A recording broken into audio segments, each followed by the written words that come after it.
Swastiastu, Nanut Sankirti, Loka Bali. Melalui pola pembangunan semesta berencana menuju Bali era baru.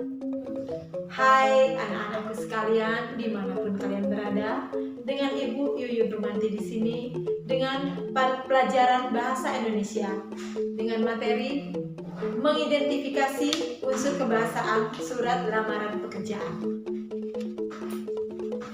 Sebelumnya, tentu kalian sudah tahu apa itu surat lamaran pekerjaan, bagaimana strukturnya, dan bagaimana sistematikanya.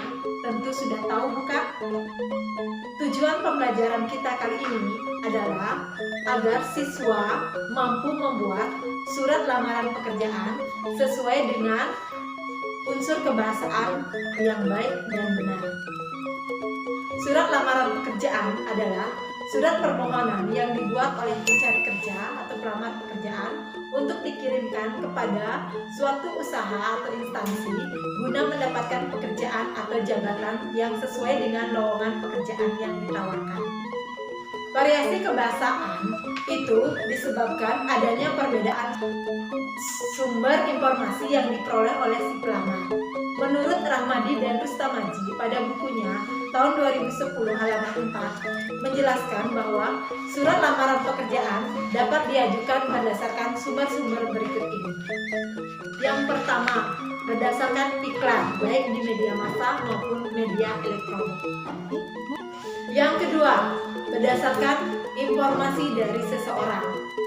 Yang ketiga, pengumuman resmi dari instansi yang membutuhkan tenaga. Yang keempat, permohonan instansi pada sekolah. Dan yang terakhir, yang kelima, inisiatif sendiri. Ketentuan-ketentuan yang harus diperhatikan dalam surat lamaran pekerjaan terkait dengan bahasa yang digunakan adalah sebagai berikut.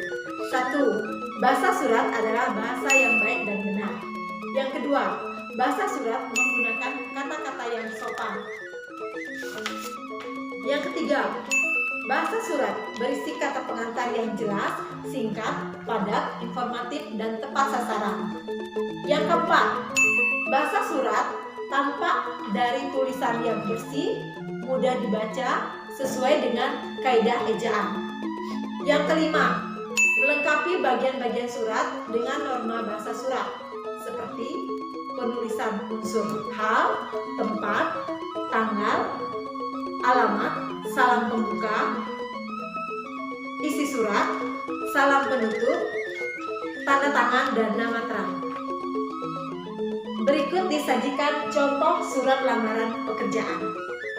Berdasarkan contoh surat lamaran pekerjaan di atas, bisa kita mengidentifikasi unsur kebahasaannya sebagai berikut. Yang pertama, bentuk surat yang standar. Surat lamaran yang dibuat sudah menggunakan format standar. Yang kedua, bahasa yang baik dan benar. Penulisan surat lamaran tersebut sudah menggunakan kaidah berbahasa yang baik seperti penulisan kalimat pemerincian, kata ganti orang ketiga, dan penggunaan tanda baca titik dan koma.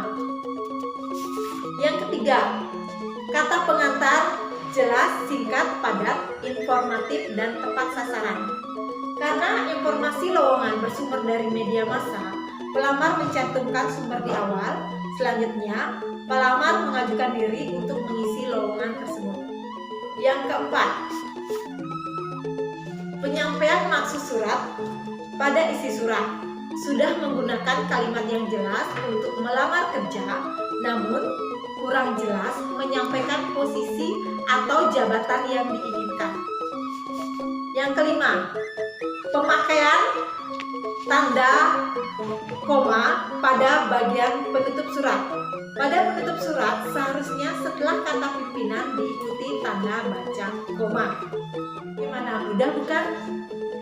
Anak-anak, demikianlah materi yang Ibu sampaikan. Mudah-mudahan dengan materi tersebut kalian mampu membuat surat lamaran pekerjaan dan mampu mengidentifikasinya sebelum nantinya kalian membuat surat lamaran pekerjaan. Akhir kata, Ibu Yuyun Rumanti mohon diri. Sampai jumpa pada materi berikutnya. Om Santi Santi.